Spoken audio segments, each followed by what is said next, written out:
siamo perché di ma lei non guarda come perché la metà itu yang kita tahu maha kepada kita orang Nowi tahu siapa yang awak tahu koi yang itu koi dia bermitahi koi ini nanti macam-macam tapi yang kuat kerana orang senang itu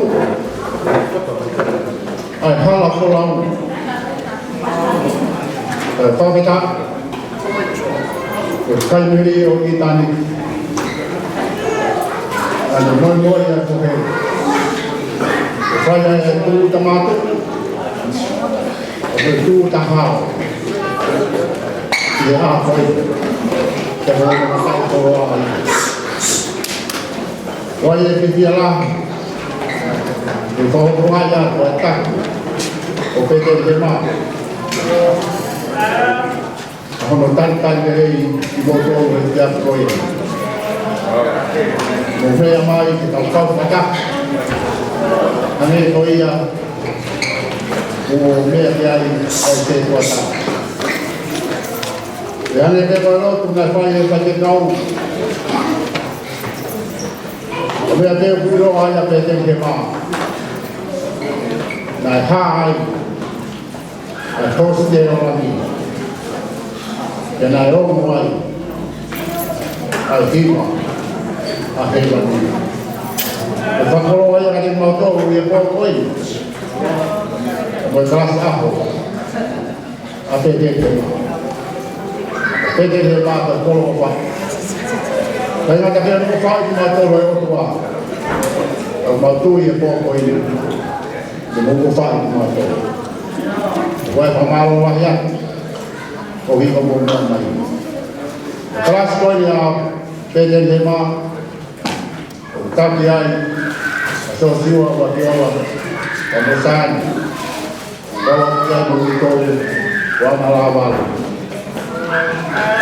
Sekolah dia betul pun faham, kemudian tak. Kau dia yang boleh takai pada malu tahu sama sama atau sesi sama sesi tahu kau dia yang malam ini kalau orang sudah diberitahu kalau dia laku Michael tahu yang mana tahu dia kau ini pakai rasa penterima tentang orang yang jauh. Orang dia rasa kadang misal di tahun. Jadi hanya yang luar penterima.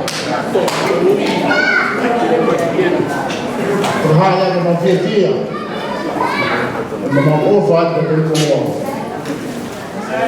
Kita tahu sih. Tang koi.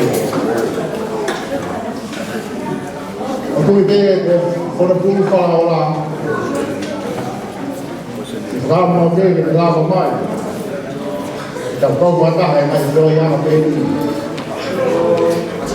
Dia apa yang dia macam mai itu orang koi. Jauh kau buat apa? Ini dia pokok. Kau yang ni mahu ini pokok. Dia mahal tahu off up tahu off off kau itu sekau mau ini ya om ini kalau ya kita itu tahu betul ini amai dia koi off up dia mau dia tu baru kalau ai betul ini amai kau kata malam koi Kalau kalau macam kalau ni, kita boleh tanya lepas. Dia boleh dia mau share. Kita kuang, bisnar tahu ini, dan boleh kita mu, tahu fakar. katoa mai kōkei. Pea kato hohoka kuai, wake whangi whaiwa. Teu e whanau o te he maa. Pea ka pau te weha o. Ka kāte moia, lea mai, na hoka atu. Tara mai te hama whasi. Koe mo kore te tau mai kau whasi. Pea o teu mai tau ma whakawa, whakawa kau whakawa.